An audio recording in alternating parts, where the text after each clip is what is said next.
हरे राम राम राम हरे हरे, हरे कृष्ण कृष्ण कृष्ण हरे हरे। हरे राम राम राम हरे हरे, हरे कृष्ण कृष्ण कृष्ण हरे हरे।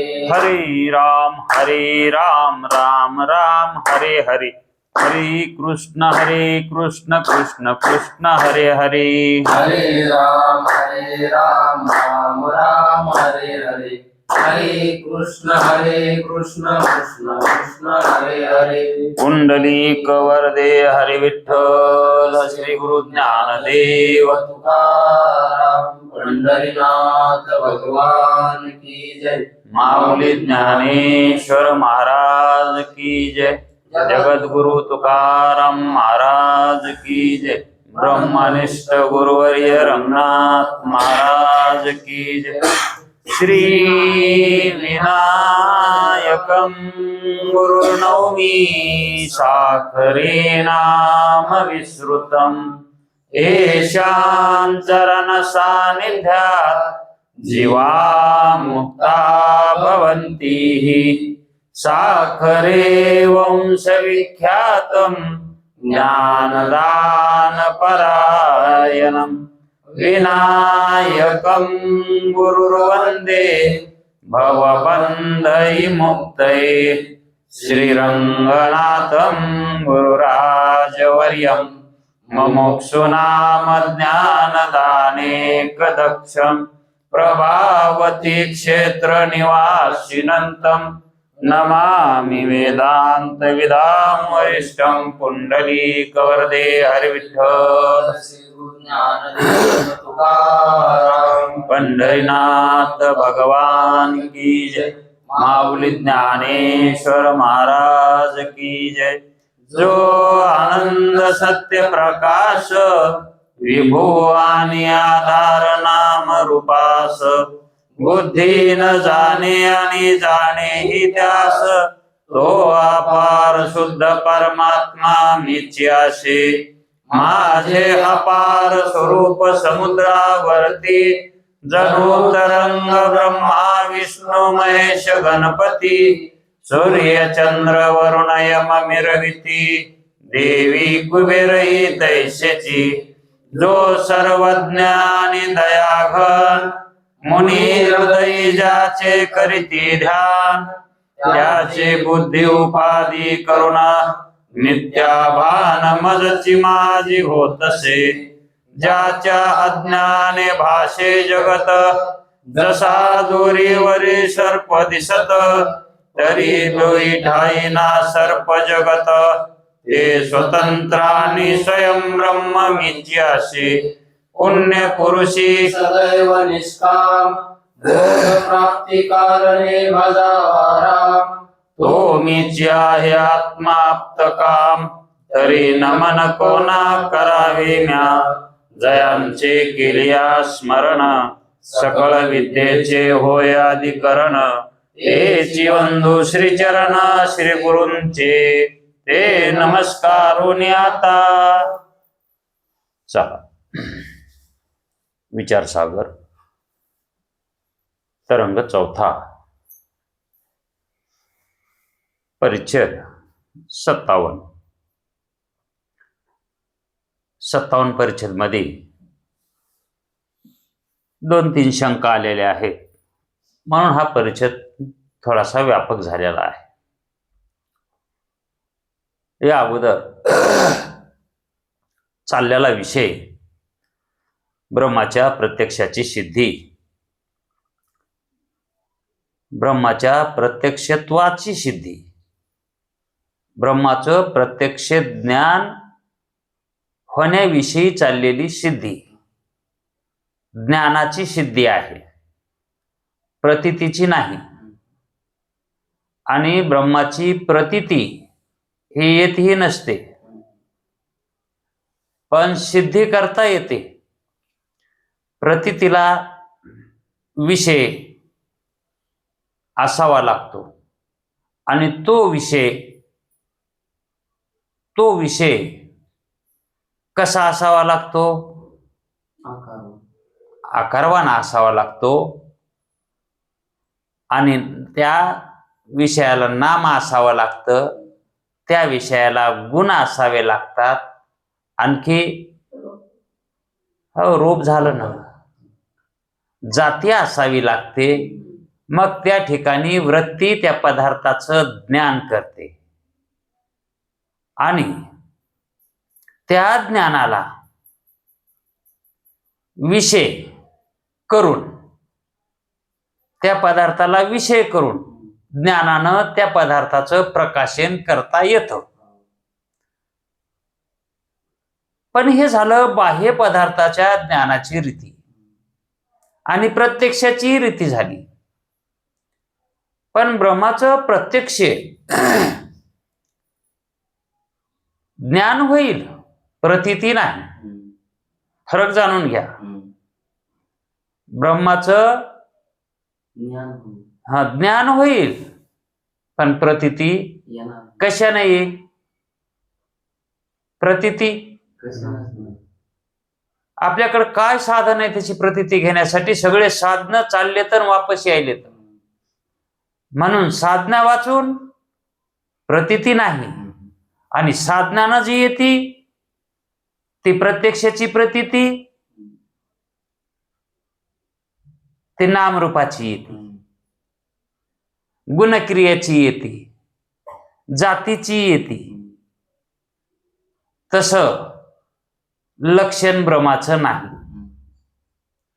मग या पदार्थासारखं त्याचं लक्षण नसल्यामुळं वृत्ती त्याची प्रतीती करू शकत नाही. प्रतीती म्हटलं की इंद्रियाद्वारा होते आणि ज्ञान म्हटलं की वृत्तीद्वारा होतं. ज्ञान म्हटलं की हे का नाही, डोळ्यानं ज्ञान होतं का? डोळ्यानं जे होतंय ती प्रतीती होती आणि ती प्रतीतीच होणारं ज्ञान, त्याच्यातलंही त्या प्रतीतीमधलंही ज्ञान वृत्तीलाच होतंय, इंद्रियाला फक्त ती वृत्ती इंद्रिया मार्फत निघती म्हणून त्याला प्रतीती म्हणावं लागतं. वास्तविक पाहता त्याचं हे ज्ञानच होतंय. हे पदार्थ हे आपल्याला ज्ञानच व्हायले. आणि ही प्रतीती कशी आहे? क्षणिक आहे. प्रतीती ही क्षणिक असते आणि ज्ञान हे अनुभवजन्य असतं. ज्ञानामध्ये अनुभवता आहे आणि तीच अनुभवता नंतर अनुभवायचा असेल तर स्मृती ज्ञानानं तोच अनुभव आपल्याला घेता येतो, है का नाही? असंच या ठिकाणी चालू विषय आहे. कालची शंका काय विचारली होती त्यानं? कोणास पुत्र स्मरणाचे स्मरण झाले तर दुःख होते, ते का व्हावे? पूर्वी एखाद्याचा पुत्र मेला आणि नंतर काही कालाने त्याला त्याची आठवण आली तर त्याचं दुःख का व्हावं, अशी शंका त्यानं का विचारलेली आहे? कारण गुरुजीनं सांगितलं होतं स्मृती ज्ञानापासून सुख दुःखे होत नाहीत. का? तर स्मृती ज्ञानाच्या पुढं सन्मुख विषय नसतो. विषय प्रत्यक्षाला नसतो. आणि सुखे दुःखे ही कुठे होतात? अंतःकरणात होतात. म्हणून अंतःकरणात जी सुखे दुःखे जी होतात ते स्मृती ज्ञानाचे जरी विषय असले तरी त्या ठिकाणी जे सुखे दुःखे होतात का ते स्मृती ज्ञानाचे विषय नाही. मग जे साक्षी भाष्य होतं का? जे साक्षी भाष्य होतं ज्ञान ते अंतःकरणा वाचून होतं. गुरुजी काय म्हणले होते? इंद्रिया वाचून होणारं ज्ञान त्याला साक्षी भाष्य ज्ञान म्हणतात. मग त्यामध्ये सुखे दुःखे हा दृष्टांत घेतला होता. मग सुखदुःखाचं ज्ञान जी सुखदुःखे होतात तेच साक्षी भाष्य का? आणखी कोणती दुसरी ज्ञान आहेत का साक्षी भाष्य? जितकी म्हणून ज्ञाने होतात त्या ज्ञानाचे प्रकार आहेत, प्रकार पडलेले आहेत, समजुतीसाठी प्रकार सांगितलेले आहेत. मग स्मृती ज्ञान हे संस्कारापासून आहे. स्मृती ज्ञान कसं आहे? संस्कारापासून आहे. आणि अंतःकरणाचं ते ज्ञान मानायचं का मग? स्मृती ज्ञान अंतःकरणाचा जो विषय असतो किंवा अंतःकरणाची वृत्ती जो विषय जाणते इंद्रियामार्फत, ते व्यावहारिक सत्तेतले पदार्थ असतात. म्हणून त्याला प्रमात्याचे विषय म्हणतात. ते ज्ञान कोणाचं आहे? प्रमाताजन्य. आणि इंद्रिया वाचून झालेलं ज्ञान ते कोणचं ज्ञान? साक्षी भाष्य ज्ञान. इंद्रिया वाचून झालेलं ज्ञान. मग इंद्रिया वाचून झालेलं ज्ञान कोणते कोणते? तर स्वप्न, आणखी रज्जू सर्प, सुक्ती रजत, स्थाणू पुरुष, स्थाणूवर भासलेला पुरुष आहे का नाही? मृगजळ तेही कसं आहे? साक्षी भाष्यच आहे. मग ही झाली साक्षी भाष्य पदार्थ. म्हणून या साक्षी भाष्या त्या ज्ञानाने सुखदुःखे हे मिथ्या ठरतात. म्हणून त्या ठिकाणी सुखदुःखे होत नाहीत.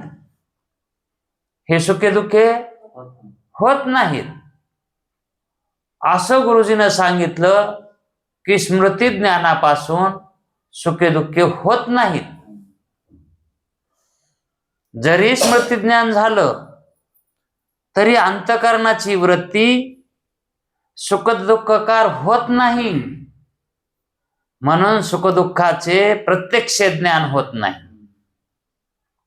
सुखदुःखाचे प्रत्यक्ष ज्ञान. मग प्रत्यक्ष कशाला म्हणायचं? विषय प्रत्यक्ष असतो, सन्मुख असतो. मग यावर शिष्याला शंका झाली होती. गुरुजीनं काय सांगितलं? स्मृतीपासून सुखे दुःखे होत नाहीत. याला उदाहरणही घेतलं होतं, लक्षात असावं म्हणून. जर आपण अरण्यात पूर्वी कधीतरी वाघ पाहिला होता, त्यावेळेस दुःख झालं होतं, आणि नंतर अचानक त्याची आठवण झाली कशाहून तरी, सजातीय वस्तू ज्ञानजन्य संस्काराने. आठवण कशामुळे होते? सजातीय वस्तू ज्ञानजन्य संस्कारानं स्मृती होत असते. मग स्मृती झाली त्या वाघाची तर पुन्हा तिची भीती वाटत नाही, कारण स्मृती ही सुखदुःखाला कारण नाही असं गुरुजी म्हणले होते. त्यावरच त्याला शंका झाली. जर मग कोणास पुत्र मरणाचे स्मरण झाले तर त्यास दुःख का होतात? कारण दुःख करणारे लोक हे जे संसारिक, ज्या वस्तूवर त्यांनी आसक्ती ठेवलेली आहे, जीवापाड आसक्ती. मग एखाद्याचा प्रिय पुत्र जर वारला, मेला, आणि काही कालांतराने त्याची स्मृती झाली तर त्या व्यक्तीला दुःख होतं. असं का व्हावं? कारण ते दुःख कशानं झालंय? स्मृतीनं, स्मृती ज्ञानानं झालंय, हे का नाही? मग तो म्हणाला, तुम्ही तर म्हणतात की स्मृती ज्ञानानं वृत्ती सुखदुःख अंतःकरण सुखदुःखकार होत नाही, आणि इथं तर आम्हाला अनुभव यायलाय, हे की नाही? रोज अनुभव आहे स्मृतीपासून सुख दुःख व्हायल्याचा, ते का व्हावं मग? असं गुरुजीला त्यांनी ताडून प्रश्न विचारलाय. त्यावर गुरुजी म्हणतात की स्मरणापासून पुत्र मरणाचे पुन्हा दुःख उत्पन्न होते. पुन्हा म्हणजे केव्हा?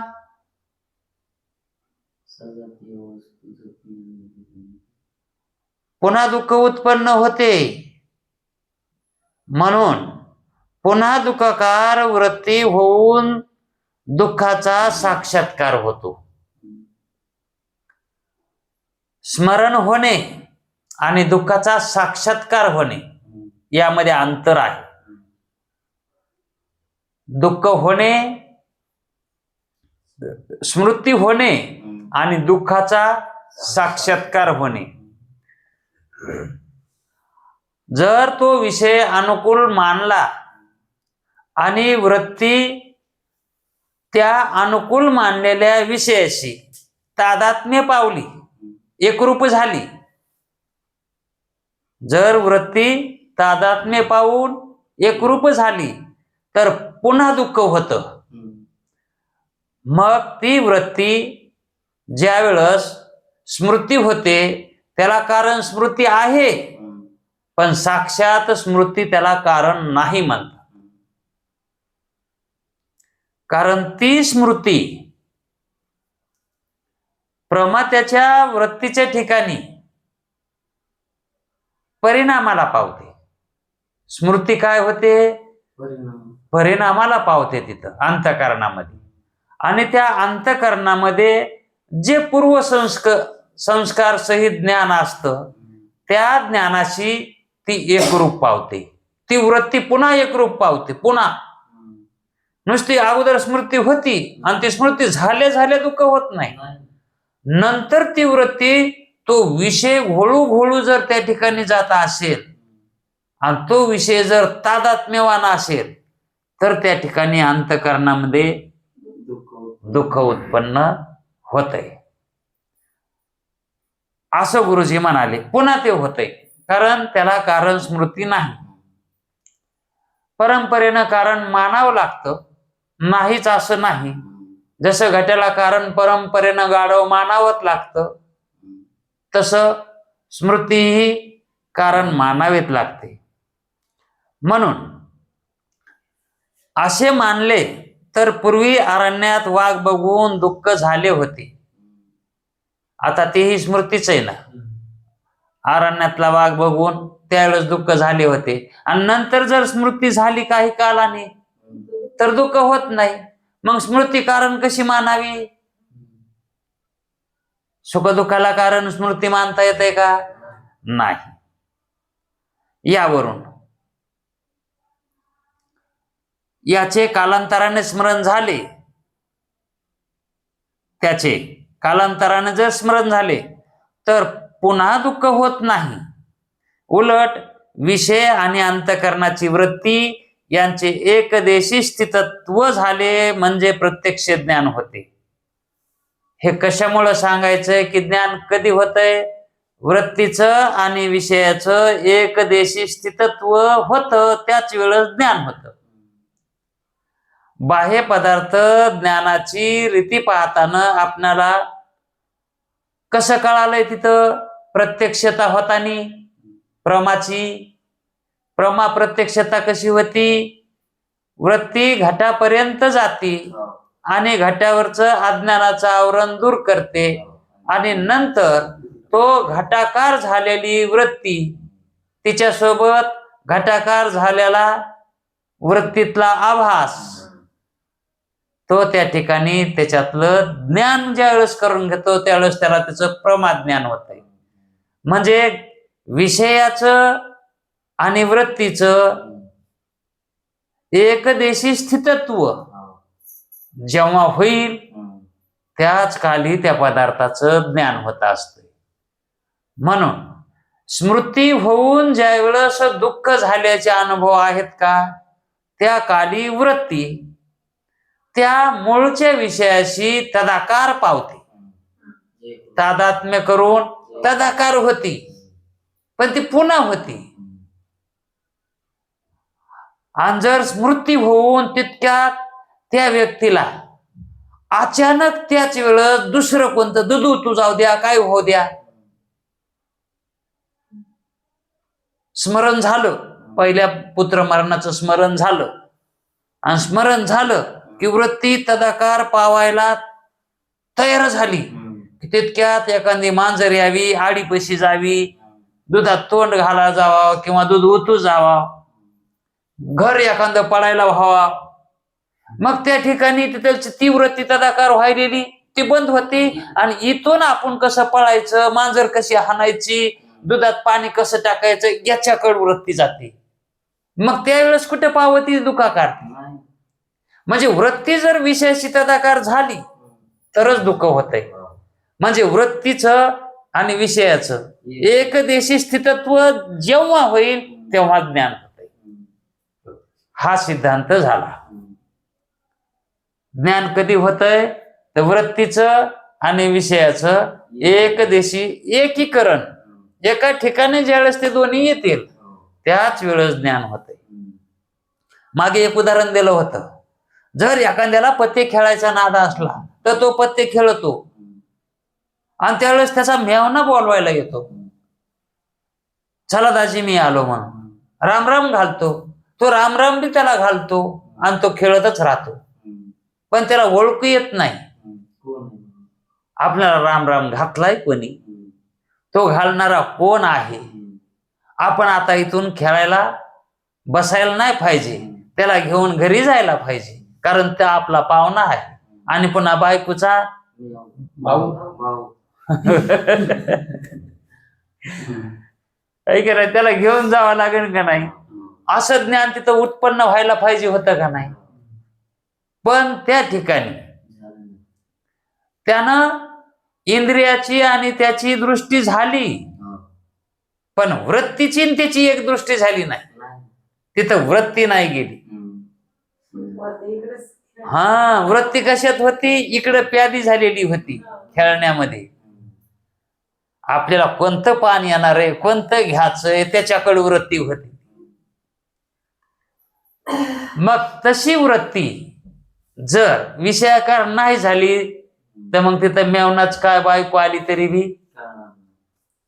कळत नाही, पाहून कळत नाही, पाहून दिसत नाही, दिसून दिसत नाही. असं वृत्तीचं जिथं ऐक्य आहे, ऐक्य पावलेली वृत्ती आहे, तिथलच ती वृत्ती प्रमात्याला ज्ञान करून देते. यामध्ये वृत्ती एकदेशी स्थितत्वाने ज्ञान करून देणं हा तिचा धर्म आहे, हा वृत्तीचा धर्म आहे. अन्य कोणताही तिचा धर्म नाही. पण हे होतं बाह्य पदार्थाच्या काली. पण आता वृत्ती ही बाहेर नाही, आत्मज्ञान करून घ्यायचे म्हणले, विषय कोणता आहे आता, आत्मज्ञानाचा आहे. मग वृत्ती ही अंतर्मुख करायची आहे. आणि मग अंतर्मुख केल्याच्या नंतर वृत्ती जर आत्माकार झाली मग त्या ठिकाणी ज्ञान होणार का नाही. वृत्तीला ज्ञान होणार पण प्रत्यक्षता होणार नाही.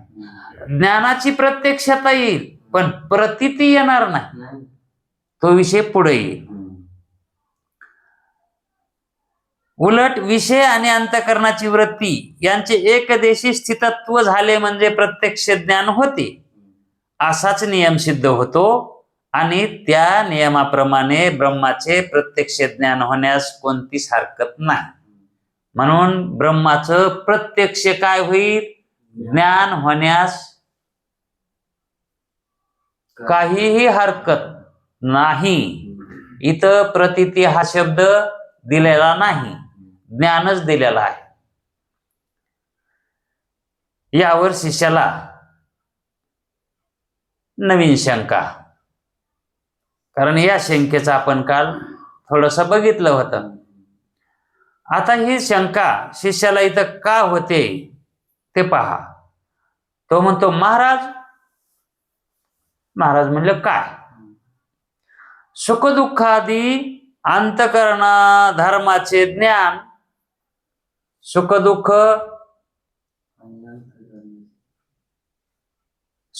सुखदुःखादी म्हणलेत. मग पुन्हा कोणचे आणखी? सुखदुःखे, स्वप्न, रज्जुवरचा सर्प इत्यादी दी शब्द आला की ते ज्ञान घ्यायचे. सुखदुःखादी अंतकरण धर्माचे ज्ञान इंद्रिया संबंध वाचून प्रत्यक्ष होते हे खरे आहे.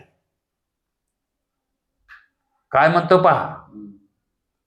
सुखदुःखादी अंतकरण धर्माचे ज्ञान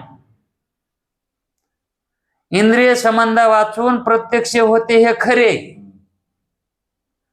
जे अंतकरणाचे धर्माचे ज्ञान आहेत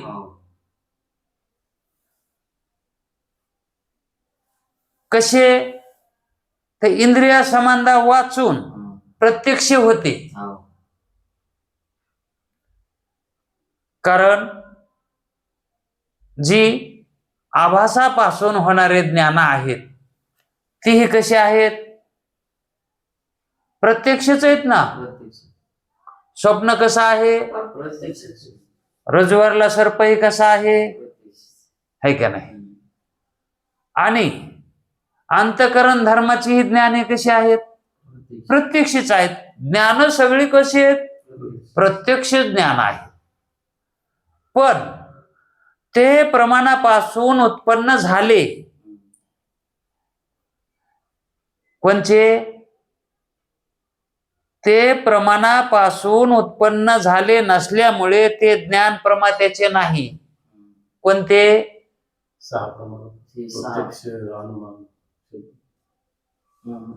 ही जी साक्षी भाष्य ज्ञान आहेत, इंद्रिया वाचून झालेली ज्ञान, ती साक्षी भाष्य ज्ञान आहे का नाही? मग ती ज्ञान प्रमाणापासून उत्पन्न झालेली नाहीत. प्रमाण कोण आहेत? 5 ज्ञानेंद्रिय. ही देहाची प्रमाण, देहावर बसलेली प्रमाण ही, आणि ते ग्रंथातले ते प्रमाण वेगळी.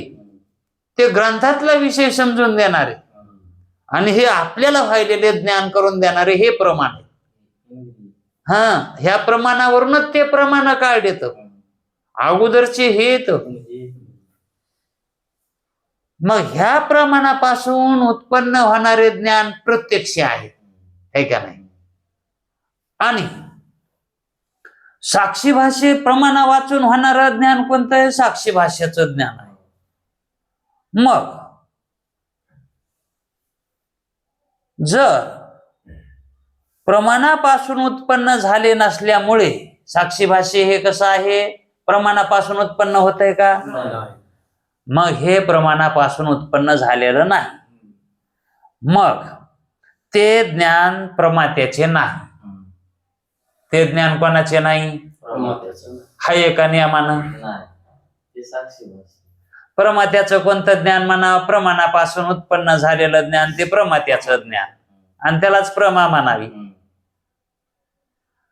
मग तुम्ही तर म्हणता की इंद्रिया वाचून झालेलं ज्ञान हे साक्षी भाष्य ज्ञान आहे. मग साक्षी भाष्य त्याला म्हणावंच लागेल.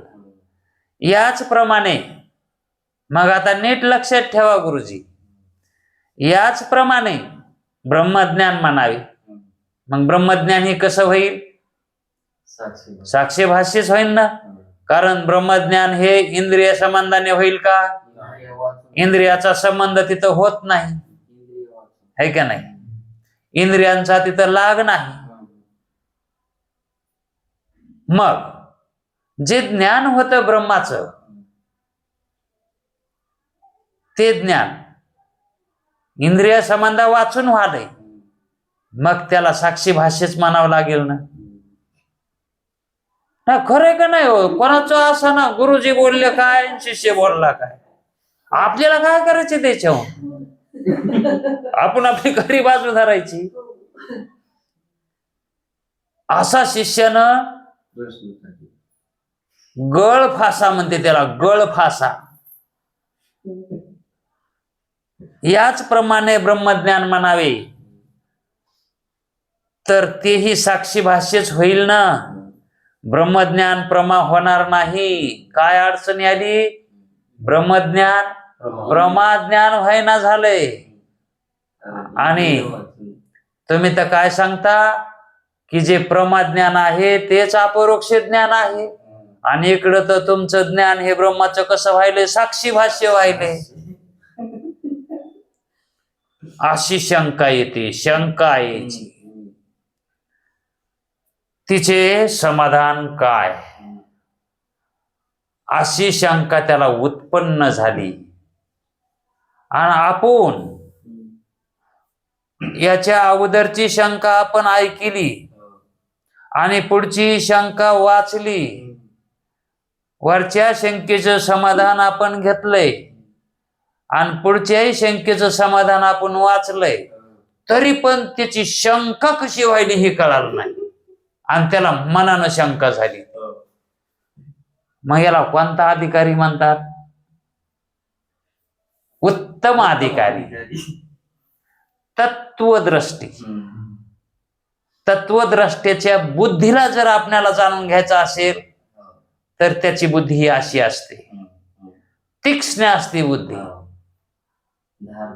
हा, एखादा बैल अंगाला कासरा लागू देत नाही, नुसती त्याच्यावर थाप हाणली की तो वाऱ्यासारखा सुसाट पळतो. आणि एखाद्याला आरू जरी मागून हाणले तरी तो धकत नाही. हे कशावर आहे? त्याच्या कातणीवर अवलंबून आहे. त्या जनावराची कातर आहे का नाही, तशीच या ठिकाणी ह्या कातणी ठेवलेल्या आहेत. तत्वद्रष्ट्याची कातन ही तापड बैलासारखी असते, म्हणजेच विषयाला ती लगेच हात घालते आणि त्या विषयाचं मर्म जाणून घेते, आणि त्याच्यामध्ये काही ठेवीत नाही. असं निरपून तो त्या ठिकाणी समाधान करून घेत असतो. निरपून. हा, आणि त्याला म्हणतात खरं जेवण. जेवताना जर बंद ठेवलं तर त्याला का जेवण म्हणतात का पूर्ण? मग पूर्ण जेवण केव्हा म्हणतात? चाटून पुसून खाणं. जितकं वाढ आहे तितकं तर खावाच लागतंय, पण आजूबाजूला इकडे तिकडे जर बारीक बारीक कण असतात ना, ते सगळे कण एका जागेवर करायचे आणि शेवटी ते पिऊन घ्यायचे. आणि जर राहिलेला अंदाज दिसला तर त्याच्यात जर पाणी टाकायचं, त्या परातीमध्ये 2-4 घोट पाणी टाकायचे, चौकून हात फिरवायचा आणि सगळं पेलं पाहिजे. ते याला काय म्हणायचं? पूर्ण जेवण. चाटून पुसून खाणं याला म्हणतात.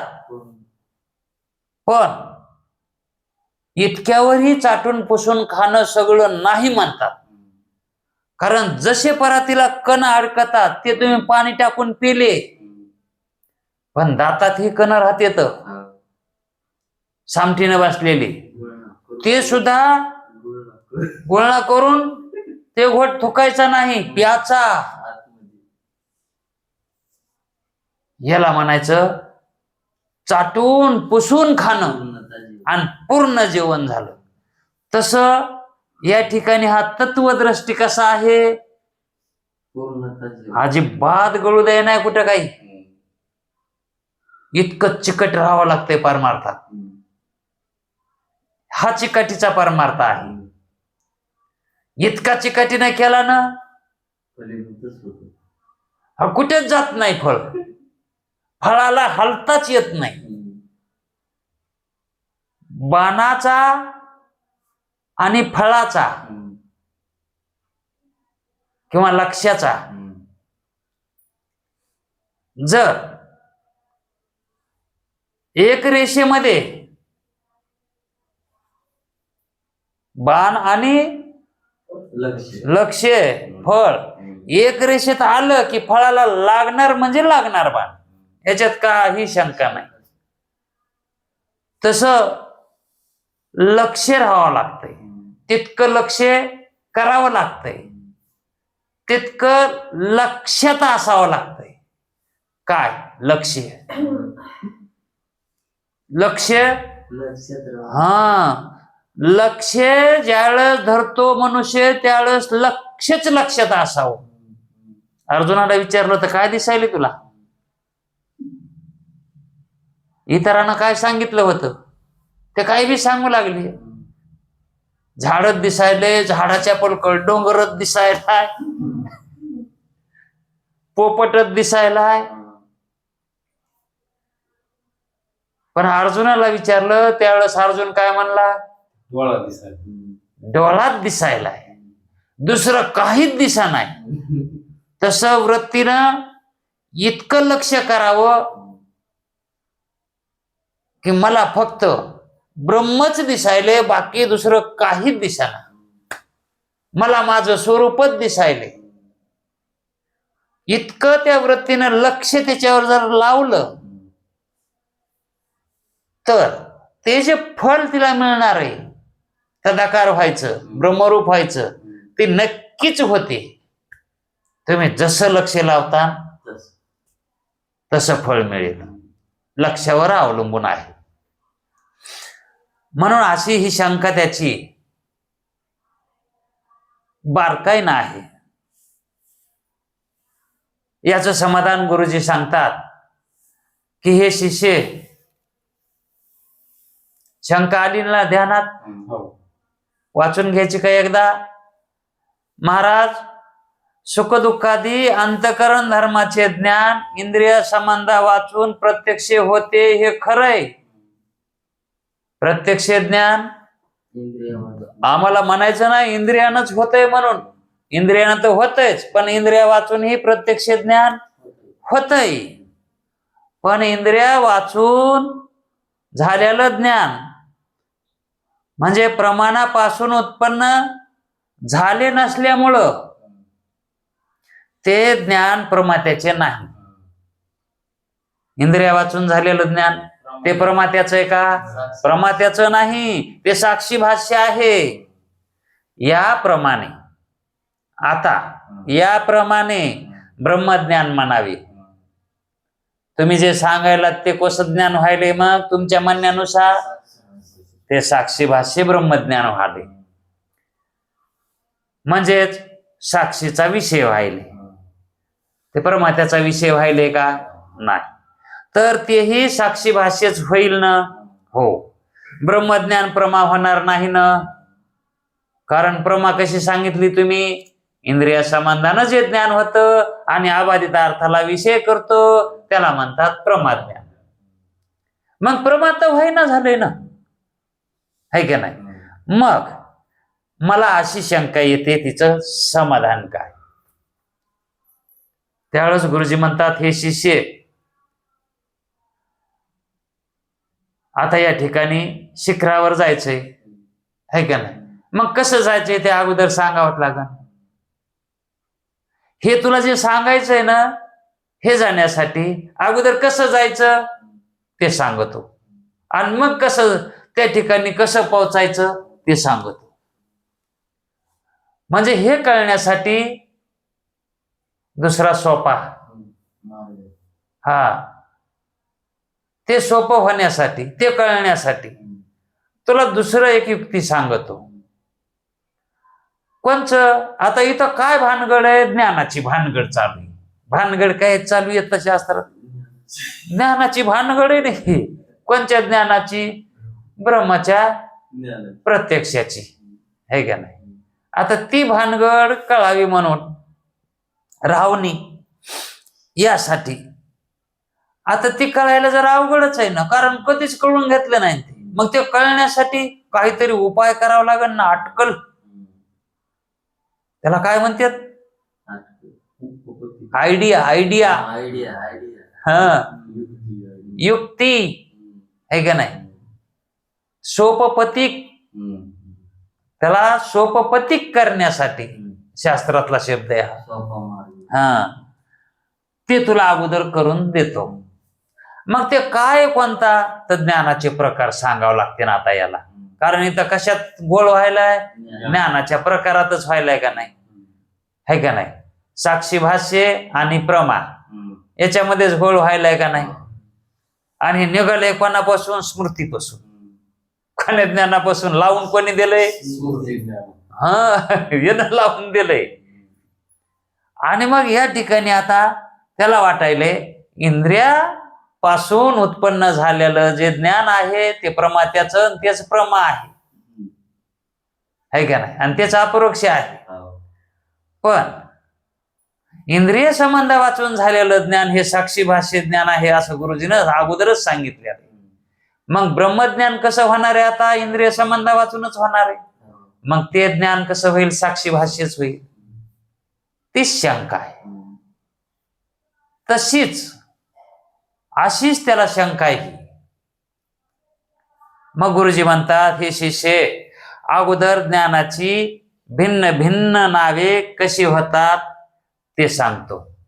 कारण आता हा ज्ञानाला धरून बसायला नाही. हे ज्ञान हे, ते ज्ञान ते, हे तुमचं, ते मव, आणि ते त्याचं, असं वाटण्या घालायला का नाही. बरं, ह्या वाटण्या आधी कोणी सांगितल्या? आता गुरुजीनंच सांगितले. त्याची तरी काय चूक आहे?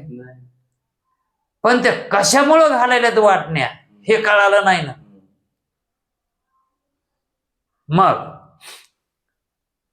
गुरुजी म्हणतात, तुला ज्ञानाचे प्रकार सांगतो. तुला घोळ व्हायलाय ज्ञानामध्ये, कारण तू ज्ञानाचे प्रकार जाणायलास. अगोदर ज्ञानाची भिन्न भिन्न नावे कशी होतात, म्हणजे ज्ञानाचीच नावं भिन्न भिन्न कशी होतात. ज्ञान तर एकच आहे का नाही, पण त्या एकाच ज्ञानाची भिन्न भिन्न नाव कशी होतात. तळ्यामध्ये पाणी तळ्याचंच आहे की, पण आपल्या आळ्यात येईपर्यंत त्या पाण्याचे कसे भिन्न भिन्न नाव होतात, तसेच तुला ज्ञानाचे भिन्न. अहो, मदत अंतःकरणामध्ये ज्ञानाचा काय गोळा आहे ना, आत्मा हा काय आहे? हा, मग त्याच आत्म्याचे ज्ञान हे कसे भिन्न भिन्न व्हायले. तर कानातून वृत्ती बाहेर निघाली की ते कर्णेंद्रियाचं कान म्हणतात, ज्ञान म्हणतो. डोळ्यातून ती वृत्ती बाहेर निघाली, ती वृत्ती काय घेऊन निघाली? ते आत्माच बाहेर घेऊन निघाली ना. हा, मग तेच आहे. कानातून निघाला काय, डोळ्यातून निघाला काय, जिभीतून निघाला काय, आणि त्वचेतून निघाला काय, तो तेच यायलाय ना. पण ज्ञान कसे भिन्न भिन्न व्हायले, तर हे एक दृष्टांत. मग तो म्हणतो, गुरुजी म्हणतात की ही भिन्न भिन्न ज्ञाने कशी होतात ते सांगतो. आता इथं कसे सांगतात ते पहा. ज्ञानाची भिन्नता, जगातील यच्चया व ज्ञानाचा जो व्यवहार होतो का, ज्ञानाचा जो व्यवहार होतो ते आपण जाणायलो, ते जाणायलो, हे जाणायलो, सगळ्या वस्तू जाणायलो, आकाश जाणायलो, पंचमहाभूत जाणायलो, चंद्र सूर्य, हे भिन्न भिन्न ज्ञानाचे काय आहेत? प्रकार आहेत. ते सर्व ज्ञान ब्रह्मरूप साक्षीचे असून हे कोणाचं ज्ञान आहे? साक्षी कसा आहे? ब्रह्मरूप आहे का नाही. आणि मग हे ज्ञान कोणाचं आहे? आणि साक्षीचा आत्मा आहे ना, आहे का नाही. मग हे आत्म्याचं ज्ञान आहे का नाही, म्हणजे ब्रह्माचं ज्ञान आहे. ते ज्ञान अंतःकरणात नित्य स्फुरत असतेच. अंतःकरणामध्ये ज्ञान स्फुरण पावतं तिथं. हा, जसं बी जमिनीत टाकलं आणि त्याला पाणी भेटलं की ते बी फुगत, तसं अंतःकरणी उपाधी लागली की त्या ठिकाणी ज्ञानाचं स्फुरण होतं. आत्म्याच्या ज्ञानाचं काय होतं? हा, ते बी उगवल्यासारखं अंकुर तिथं फुटतो. म्हणजे कारण ज्ञानाचा अंकुर फुटण्यासाठी काय लागत आहे? सत्वगुण. सत्वगुण लागतो ना. जसं जमिनीत अंकुर उत्पन्न होण्यासाठी ओलीत जमीन लागती, है का नाही? तसं अंतःकरण लागतं, सत्वगुणाचं लागतं. जमीन लागते आणि पाणी लागतंय. तसं ज्ञानाचा अंकुर उत्पन्न होण्यासाठी सत्वगुण अंतःकरण असं त्या ठिकाणी. आणि ते बीज एक. आता बीज तर कुठे बी आहेच किती. ते बीज तर कुठं नाही असं येत नाही. हा, मग त्या ठिकाणी त्या अंतःकरणामध्ये ते ज्ञान काय होतंय? हा, ते ज्ञान स्फुरण पावते. जीवास मात्र ते अंतःकरणाचे ज्ञान आहे असे वाटते. जीवाला काय वाटतंय? हा, पण ते ज्ञान कोणाचं आहे? है का नाही? ते ज्ञानच आत्मा आहे ना. ते स्फुरण पावलेलं ज्ञान. हा, मग पण जीवाला काय वाटतंय? ते अंतःकरणाचं ज्ञान आहे. अंतःकरण ज्ञान उत्पन्न कसं करील? अंतःकरणात स्फुरण पावतंय, पण ते ज्ञान का अंतःकरणाचं आहे का? अंतःकरणानं स्फुरण पावायले. डोळे का पदार्थ पाहतेत का? पण कोणामुळे दिसायलेत? डोळे पाहतेत का? दिसायले तर त्याच्यामुळंच, पण त्याला कळत नाही. त्या डोळ्यातून जाणाऱ्या वृत्तीला कळत आहे का नाही? पण आपल्याला काय वाटतंय? ते म्हणताय मी का आंधळा आहे का? मी ह्या डोळ्यानं बघितलंय, ह्या डोळ्यानं दिसलंय. तसंच जीवाला काय वाटतंय? अंतःकरणात स्फुरण झालेलं ज्ञान हे कोणाचं? अंतःकरणाचंच वाटतंय. पण ते अंतःकरणानं स्फुरायले, पण ज्ञान तेच आहे का? ते ज्ञानरूप आत्मा आहे. आणि तो आत्मा त्या ठिकाणी काय व्हायलाय? विशेष रूपाला यालाय. स्फुरायलंय म्हणजे स्फुरण पावायलंय म्हणजे हा, अंकुर उत्पन्न व्हायला तिथं ज्ञानाचा. मग ते कोणाचा आहे अंकुर? अंतःकरणाचा आहे का आत्म्याचा आहे? है का नाही? आता इथून पुढे तर असं वाटायचं नाही ना आपल्याला की ज्ञान अंतःकरणाचं आहे म्हणून. ज्ञान हे आत्म्याचंच आहे, कारण तोच आत्मा ज्ञान रूप आहे. त्याच्या वाचून दुसरं सर्व मिथ्य आहे, कल्पित आहे आणि जड आहे. पण अंतःकरणाचे जे मानतात का ज्ञान, त्यांना भ्रम झालाय असं समजावं. तो भ्रम आहे. त्या अंतःकरणास वृत्तीद्वारा जितकी ज्ञाने होतात, त्या अंतःकरणाला वृत्तीद्वारा जितकी ज्ञाने होतात का, त्यास काही इंद्रियांचे सहाय्य असते. काही ज्ञानाला इंद्रियाचं सहाय्य असतंय आणि काही ज्ञानाला इंद्रियाचं सहाय्य नसतंय, है का नाही? पण ज्ञान तेच असतंय. मग इंद्रिय समाधान होऊ, मग ज्ञानात काय दोष आहे का? ज्ञानात अजिबात दोष नाही. ज्ञान ते एकच आहे तिथं अंतःकरणात स्फुरण पावायले. मग तेच ज्ञान मग इंद्रियाद्वारा पदार्थाचं ज्ञान घेऊ, करून देऊ प्रमात्याला, जीवाला. आता ते ज्ञान आत्मच ठिकाणी उत्पन्न व्हायले आणि ते ज्ञान कोणाला करून द्यायचंय? जीवाला. जीव भिन्न आहे थोडा. त्या जीवाला ज्ञान व्हायला पाहिजे ना. मग त्या जीवाला ज्ञान तिथंच उत्पन्न होतंय, पण तो तिथं मानित नाही. ज्ञान कुठे उत्पन्न व्हायलंय? अंतःकरणातच, है का नाही? तिथं स्फुरण पावायलंय का नाही? पण त्याला कळायलंय का ज्ञान इथंच आहे आपल्यापाशीच. बाहेरच्या ज्या वस्तूचं ज्ञान व्हायलंय का ते मधीच आहे. ज्ञान बाहेर आहे का मधी मधीच आहे का नाही? ज्ञानरूप कोण आहे? आत्मा आहे, आणि तेच पुरण पावायला आहे. ज्ञानाचा खटका आतमध्येच आहे. हा, पण आपल्याला काय वाटतंय? बाहेर आहे. बघा ना, एक तरी खरं आपल्याला ज्ञान आहे का? एक तरी एखादं तरी खरं असावं ना हो. एकही ज्ञान आपल्याला इथलं हे खरं ज्ञान व्हालंय म्हणून नाही. सगळं उरपाटच आहे. ज्ञान व्हालंय मधात, आपण मानतो बाहेर, आहे का नाही? मग तेच ज्ञान वृत्तीद्वारा त्या विषयापर्यंत जात आहे, त्या विषयाचं ज्ञान करून घेत आहे. कोणता विषय हे? तेच ज्ञान त्या ठिकाणी काय करतंय? जाणून घेतंय ना, आत येतंय. पण ज्ञानरूप कोण आहे? आत्माच आहे. त्या अंतःकरणास वृत्तीद्वारा जितकी ज्ञाने होतात, त्यात काही इंद्रियांचे सहाय्य असते आणि काहीच इंद्रियाचे सहाय्य नसते. आणि मग इंद्रिया वाचून ज्या ज्ञानाला इंद्रियाचं सहाय्य नाही, त्याला आम्ही अगोदर तुम्हाला साक्षी भाष्य सांगितलं होतं. आणि इंद्रियाचं सहाय्य घेऊन झालेल्या ज्ञानाला तुम्हाला प्रमात्याचं ज्ञान, प्रमाज्ञान म्हणून सांगितलं होतं. एकंदर सार विचारानं ज्ञानास अनुभवाच्या सोयी करता, अनुभव येण्याच्या सोयी करता प्रमा म्हणजे प्रमाणिक ज्ञान, प्रमाणिक ज्ञान, खरं ज्ञान, अनुभव येण्यासाठी, कळण्याकरता प्रमा हे एकंदर ज्ञानास अनुभवाच्या सोयी करता प्रमा ज्ञान आणि अप्रमा ज्ञान असे मुख्य दोन भेद करतात.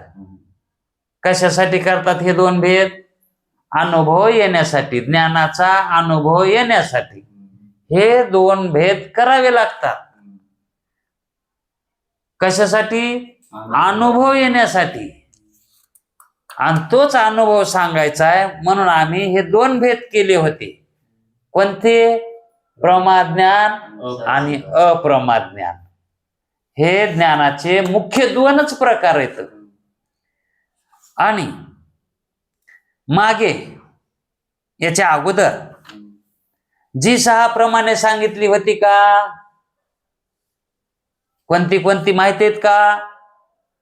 प्रत्यक्ष, अनुमान, शब्द, अर्थापत्ती, उपमान आणि अनुपलब्धी. बरोबर आहे ना? ही 6 प्रमाण. 6 प्रमाणे सांगितली आहेत. त्यापैकी ह्या 6 प्रमाणापैकी कोणत्याही प्रमाणाचे सहाय्य घेऊन जे ज्ञान उत्पन्न होते ते प्रमाज्ञान. ह्या प्रमाणापासून उत्पन्न होणारे जे ज्ञान आहे त्याला आम्ही प्रमाज्ञानच सांगितलं होतं. आणि त्याच्यात आता असं सांगतो, त्यावेळेस सांगितलं होतं काय की त्या 6 प्रमाणापैकी शब्द प्रमाणापासून म्हणजे वेदापासून, वेदामध्ये काय आहेत? शब्द आहे. शब्द म्हणजेच काय? वेद आहे का नाही? मग शब्द प्रमाणापासून म्हणजे वेदापासून जे प्रमाज्ञान उत्पन्न होते ते प्रमाज्ञान, शब्दापासून उत्पन्न होणारच ज्ञान, ते प्रमाज्ञान उत्पन्न होते ते सर्व प्रमेमध्ये प्रबल आहे, श्रेष्ठ आहे. म्हणजे इतर प्रमाणापेक्षा शब्द प्रमाण हे सर्वश्रेष्ठ आहे. मग वेद प्रमाणाशिवाय प्रत्यक्ष, अनुमान ही जी प्रमाण आहेत, अनुपलब्धी, अर्थापत्ती ही जी आहेत का, ही दुर्बल आहेत. ही कशी येतं? हलकी येतं, कमकुवत येतं, निस्तेज आहेत. म्हणून वेद प्रमाणाशिवाय प्रत्यक्ष अनुमानादी प्रमाणांच्या साह्याने जी प्रमाज्ञाने उत्पन्न होतात ती सर्व दुर्बल आहेत, कारण वेद वाक्ये अपौरुषीय आहेत. पुरस्कृत आहेत का ते? आणि पुरस्कृत शब्दापासून उत्पन्न झालेले शब्द हे प्रमाण जे ते दोषजन्य असतात. आणि वेदामध्ये दोष आणखी काय नाही,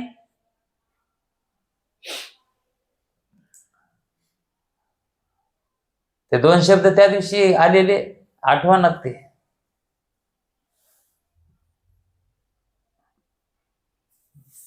म्हणून भ्रम प्रमादी, भ्रम त्या ठिकाणी त्या वाक्यामध्ये भ्रमाचा त्या ठिकाणी प्रमाद नसतो, म्हणजे चुकीचं नसतंय, ते सत्य ज्ञान असतंय, कारण त्याच्यात दोष नसतंय. चुकीचं नाही कशावरून ठरवायचं? ज्या ज्ञानामध्ये दोष नाही, ज्या प्रमाणामध्ये दोष नाही त्याला सत्य ज्ञान म्हणायचं. म्हणून भ्रम प्रमादी पुरुष बुद्धीचे दोष त्यात नाहीत. आणि भ्रम प्रमाद कशात येतं? कोणी कोणी प्रमादानं वाक्य बळच म्हणतंय ना, है का नाही? आणि खोटे असलं तरी ते खरं करून दाखवते. हा प्रमाद नाही ना कशात? वेदामध्ये.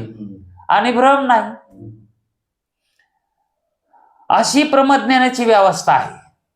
प्रमाज्ञानाची व्यवस्था अशी सांगितली. आता अप्रमाज्ञानाचे भेद सांगतो. आता काय सांगितलंय? प्रमाज्ञान. आता अप्रमा कशी आहे आणि तिचे किती प्रकार आहेत अप्रमाचे, हे झालेलं आहे आपलं. हे काय हे त्यावेळेस मी सांगितलेलं आहे. हा, एवढं घेऊ 5 मिनिटात होतंय. आता अप्रमाचे भेद. अप्रमा पहा, यथार्थ अप्रमा आणि अयथार्थ अप्रमा असे दोन भेद आहेत. यथार्थ अप्रमा आणि अयथार्थ अप्रमा. खरी प्रमा खरी नाही, यथार्थ अप्रमा आणि अयथार्थ अप्रमा. आता इथं दिलेत का दृष्टांत? नाही. तर यथार्थ अप्रमा कशाला म्हणायचं? हा, ही व्यवहारातली सत्य, व्यावहारिक सत्यातले पदार्थ. आणि अयथार्थ अप्रमा, हा, जितके बाद होतात, हा, भ्रमरूप पदार्थ, हा, त्याला म्हणायचं अयथार्थ अप्रमा. ज्या ज्ञानाच्या उत्पत्तीस प्रमाणाचे साह्य नसते, ज्या ज्ञानाच्या उत्पत्तीला प्रमाणाचे साह्य नसते, पण जे ज्ञान व्यवहारामध्ये बाधित होत नाही, व्यवहारात बाधित होत नाही, म्हणजे खोटी ठरत नाही, याला कोणचं ज्ञान म्हणायचं? मग यथार्थ अप्रमा. मग त्या ज्ञानास यथार्थ अप्रमा म्हणतात. जसे सुखदुःखाचे ज्ञान यथार्थ अप्रमा आहे. सुखदुःखाचं ज्ञान आहे का नाही? हे खोटे ठरतंय का? कोणी म्हणतंय का मला सही झाली नाही, खोटं वाटायला? सही झालेली खरीच नाही, सही आहे का नाही? जसे सुखदुःखाचे ज्ञान यथार्थ अप्रमा आहे.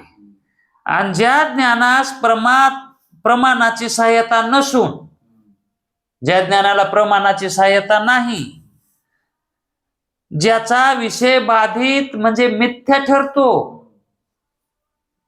ज्याचा विषय मिथ्या ठरतो, त्यास अयथार्थ अप्रमा म्हणतात.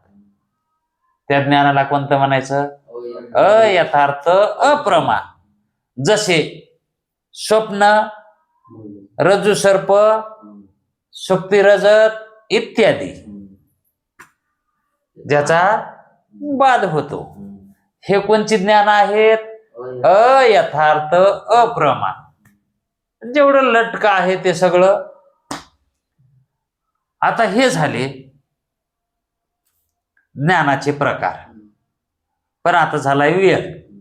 आता ज्ञानाचे प्रकार तर कळाले ना, आहे का नाही? मग हे कशामुळे सांगितले ज्ञानाचे प्रकार, ते एक लक्षात ठेवायचं. आणि हे एक ज्ञानाचे प्रकार एक लक्षात हे कशामुळे सांगितलंय? त्यानं शंका विचारली होती, ती शंका त्यांनी त्याचं समाधान केलं नाही. त्या शंकेचं समाधान कळावं म्हणून त्याने ज्ञानाचे प्रकार सांगितलेत. त्यानं शंका काय केली होती ते उद्या पाहू. कुंडली कवरदे हरी विठ्ठल श्री गुरु ज्ञानदेव.